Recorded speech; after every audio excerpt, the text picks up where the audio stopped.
how girls really want you to talk to them. If there's ever been an instance where a girl was mad at you or frustrated at you and you didn't understand why, it is because you didn't know what's in this video. So this is how to properly talk to girls the way they really want to be talked to. Okay, we're gonna dive into this today.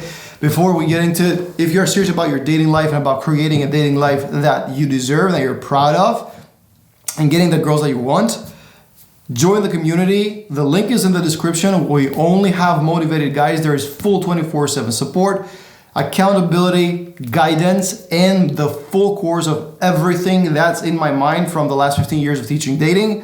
Join the community. The link is down below. And without further ado, let us start. Here's what we're talking about today. The contents are what girls say they want versus what they actually respond to. Okay. Number two, what to say to girls, because I know you're going to ask me that. You're going to ask Alex, what do I say to her? And I understand that question, but how you'll say it is the more important question, the question you should be asking. So that's what we're going to cover last. Why should you listen to me? What I do day in, day out is help clients attract amazing women and navigate relationships. Okay, so I see things that work and things that don't work firsthand. I definitely have a bird's eye view of what is truly like realistic, what realistically happens in relationships in day-to-day life. And on top of that, I have had my own experiences with tons and tons of women. I have met, attracted, slept with, dated literally hundreds of women. And because of that, I've also formed an opinion on what works and what doesn't. So it is safe to say that I have a thing or two just to a cent or two to give on that subject. So what do girls say they want? Girls usually they'll say that they want a guy who's romantic, and they want the guy to be an equal with them. Okay, and that is fair. I think that's a fair statement, and that's what they should want. But we're making an assumption here. We're assuming that the girl is an expert in her own psychology, and psychology is not a walk in the park. It's not. It's basically the bread and butter of my business, and while it's not like really rocket science, it's also not self-evident. In fact, we have a mechanism in our head that's gonna block us from seeing how we truly operate. So that doesn't go just for women, it goes for men equally. But we generally have little awareness of what truly is going on in our head. So when a girl says she wants a guy that's romantic and she wants a guy to treat her like an equal, that has a dose of truth in it. It should be like that to a degree and in some respect, but it's not exactly what's gonna help you talk to a girl the way she really wants to be talked to. And I'm going to give you an analogy here. I'm going to give you the car analogy. So what the girl says to you, if she says to you, I want you to be romantic with me, I want you to be nice to me, and I want you to be a nice guy and an equal to me. She's saying, bro, the only thing that I need to drive a car is a gas pedal and a brake pedal. I don't need much more than that. And I think that's a fair thing.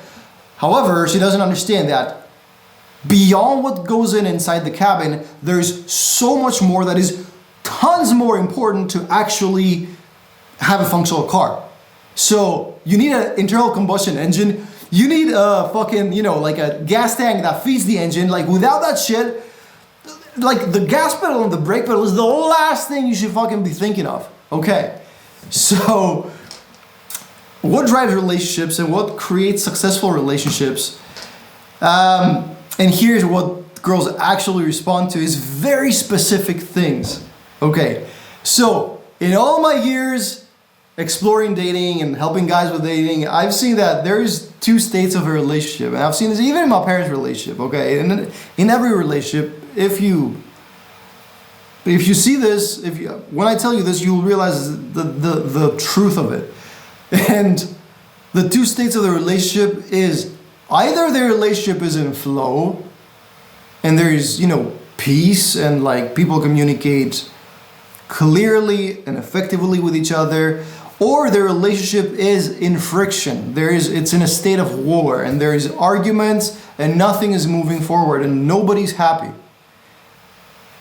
Now, there is no third state of a relationship. Women want nothing more And by the way, this statement will be more true than everything else. Like, women will say that they want the guy to be an equal and they want the guy to be nice and to be a gentleman and to be romantic to them. But if you say to them this statement, they'll forget about all the above. And what they truly want is they want to be allowed to be in their feminine. They want to be allowed to be in their feminine. Okay, that's what they really want. So, what does this mean? Here's the three biggest aspects of it. And there's no woman, there's no girl that's going to disagree with this. They want to be able to relax and let go in their relationship. To be able to trust, okay, to relax. They don't want to be tense all the time. That's being in their masculine. They want to be in their feminine. They want to be able to become aroused for the guy. Like they want their man to arouse them sexually. And last but not least, they want to be able to respect their man. Okay, that's what they want a lot more than they want the guy to be a gentleman, they want the guy to be an equal. So they'll say they want the salad, but what they truly want is proper nutrition.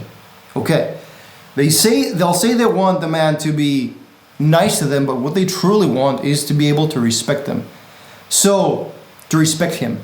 If you ask a woman, is it cool if your man is nice to you but you can't respect him? She'll say, no way. But if you tell her, is it okay if this is a man that you can respect, but sometimes he's not nice to you? If she knows what she's talking about and she has dove deep into her psychology and into her mind and soul, she'll say yes. Okay. Because she understands that sometimes it's appropriate to not be nice. Sometimes it's important to draw a boundary. Okay. Of course, most people, most women out there, and men equally, but yeah, of course, most women will prefer to not go down the difficult path, which is like to deal with a boundary, to be confronted with stuff like that, and they'll prefer to have it easy, okay? So, but this is the truth, man. This is what truly works on women, what actually women respond to. And all of these needs correspond to character traits of yours. So, if the woman wants to relax and let go, you'll have to be a great leader. You have to portray true leadership, okay? If a woman needs to become aroused, be aroused. Sorry, I missed the C there. True blood over here. True Pyru. You're looking at your boy. You need to become dominant, or you need to be dominant, you need to be assertive. Without that, you cannot make a woman aroused. A woman cannot be aroused for you if you're not assertive with her. And the only way to command and inspire respect in a woman, from a woman, and elicit that respect, is to have boundaries.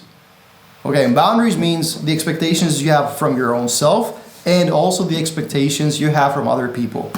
Now, what to say to her? Moving on to the question of the day. Now that we navigated all the psychology and like theory behind that, I don't have to spend like 10 hours telling you every phrase that you need to say to her, and I can just restrict myself to these three things. Especially if it's the courtship phase of the relationship, especially if it's the initial phases of the interaction and the relationship.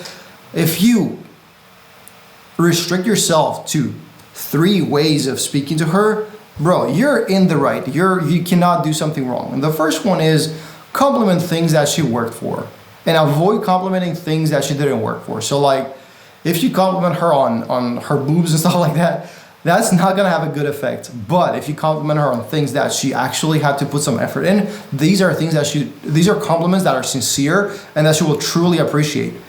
Again, what to say to her is infinitely less important than how you will say it. Okay, a great how and a mediocre what is gonna trump a perfect what to say to her, like the perfect line delivered out of a insecure angle or out of an angry or reactive frame. That is definitely true. That's always been true. But here's what to say to her.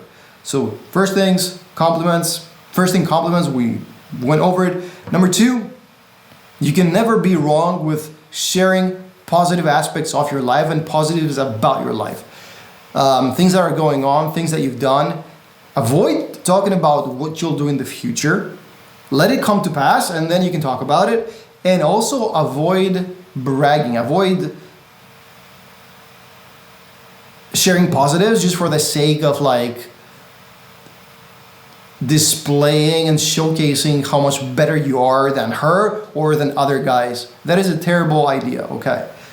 And number three, and this is a big one, this is maybe the biggest one, is ask questions to assess her.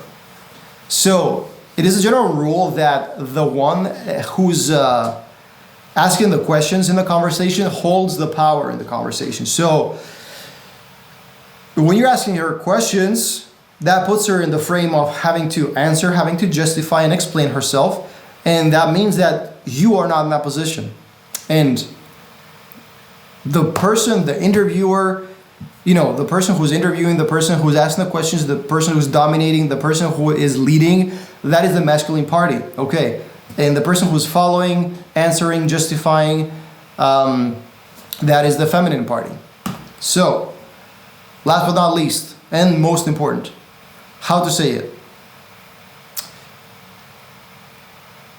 Authenticity, assertiveness, playfulness. Okay, authenticity, number one and most important, and this is how I run everything, and this is kind of like one of the biggest pillars in what I teach and how I work with my clients, is authenticity. That means if you ever detect a motivation that you are trying to manipulate, that you're trying to display and demonstrate something that creates some sort of impression about you, especially if that impression is not right. But even if you're trying to create an impression that is right, but you're desperately trying to create it for some reason, you should be very suspicious of statements like that want to come out of your mouth.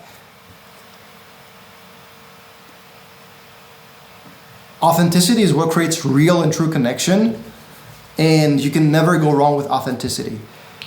Does this mean that you need to talk about every aspect of your life that's wrong or that's terrible or that you're insecure about right now? No, because even that might be manipulation. Authenticity is usually statements like we saw before, like compliments that, sincere compliments, or positive aspects like spreading positivity, or making sure that she's the right person for you. All of that is authentic, okay? And that you're right, that you're the right person for her. All of this is authentic. Everything that's authentic, we need to share. Assertiveness, that is the big aspect of your masculinity that you need to put forward, okay? You want to be dominant and assertive. And that means that you need to absolutely know what you want at any point during the day. And that's where assertiveness and decisiveness and dominance usually fails, because most guys, we have the problem of like being disoriented, being distracted by voices who demand shit of us, that we fail to have or to maintain an awareness of exactly what it is that we truly want, okay? And playfulness is what comes in to balance all the serious aspects out. So if you're only serious like James Bond type and like just assertive and like authentic, like, okay, authentic can be playfulness or assertive, but if you're assertive and dominant and like serious all the time, that is not a good place to come from, because you need to absolutely balance it out with the playfulness aspects, with some lightness. You need to fractionate in that way. Fractionation is a concept in hypnosis where you take the subject in, you hypnotize them, but you take them out briefly, and the second time you pull them back into your induction, they're even deeper. Okay, so you need to always be playful. Don't forget that aspect. That's so important. And with that said, don't forget to join the community if you're serious about your dating life. Subscribe to the channel because I've been posting every day, and like the video. And with that said, I will see you in the next one. Peace.